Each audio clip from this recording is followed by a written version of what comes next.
오늘 있었던 일 가장 빠르게 전해드리는 오늘의 정치 뉴스입니다. 강선우 여성가족부 장관 후보자를 둘러싼 정치권의 공방이 더욱 치열해지고 있습니다. 이재명 대통령이 이진숙 교육부 장관 후보자에 대한 지명을 철회하며 인사 문제를 정리하려 했지만 강 후보자의 보좌진 갑질 의혹과 관련된 논란은 여전히 계속되고 있습니다. 국민의힘은 강 후보자의 자진 사퇴를 요구하며 공세를 이어가고 있고 더불어민주당은 대통령의 인사권을 강조하며 강 후보자를 지지하고 있습니다. 21일 더불어민주당은 강 후보자가 전문성을 갖춘 적임자라고 주장했습니다. 또한 강 후보자에 대한 갑질 의혹과는 다른 사실이 확인되고 있다는 입장을 밝혔습니다.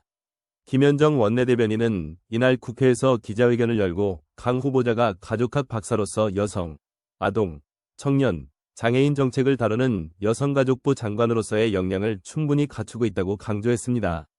또한 강 후보자에 대한 갑질 의혹과는 다른 진실이 확인되고 있다고 덧붙였습니다. 대통령의 최종 인사권을 존중해야 한다는 점도 다시 한번 강조했습니다. 강 후보자의 보좌진 갑질 논란과 청문회 과정에서의 해명이 논란이 되면서 민주당 내부에서도 사퇴를 요구하는 목소리가 나왔습니다.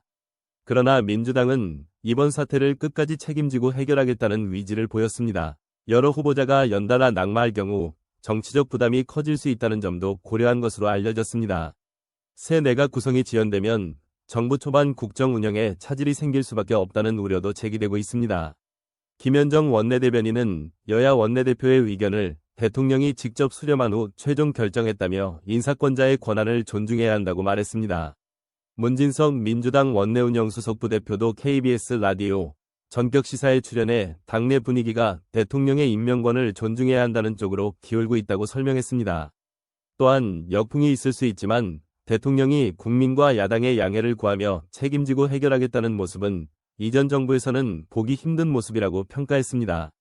국민의힘은 이에 강하게 반발했습니다. 송원석 국민의힘 비상대책위원장 겸 원내대표는 이 대통령의 인사 강행을 국민의 상식에 맞서는 선전포고로 규정하며 갑질 불패, 아부 불패, 측근 불패라는 비판을 쏟아냈습니다.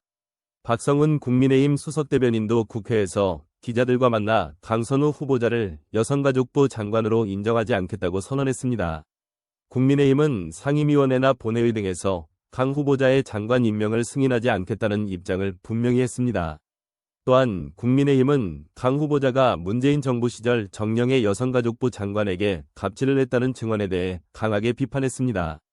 주진우 국민의힘 의원은 페이스북을 통해 강 후보자가 여성가족부 장관으로서의 자질을 갖추지 못했다고 지적했습니다. 지역구 민원을 해결하기 위해 여성가족부 예산을 삭감하려 했다는 점을 들어 정상적인 사고방식이 아니라고 반문하기도 했습니다. 이처럼 강 후보자를 둘러싼 정치권의 대립이 심화되면서 전국이 더욱 혼란스러워지고 있습니다. 대통령의 인사권과 국민의힘의 강한 반발이 맞서면서 향후 국정 운영에 대한 우려도 커지고 있습니다. 영상이 유익했다면 구독과 좋아요 부탁드립니다. 구독자 여러분 항상 감사합니다.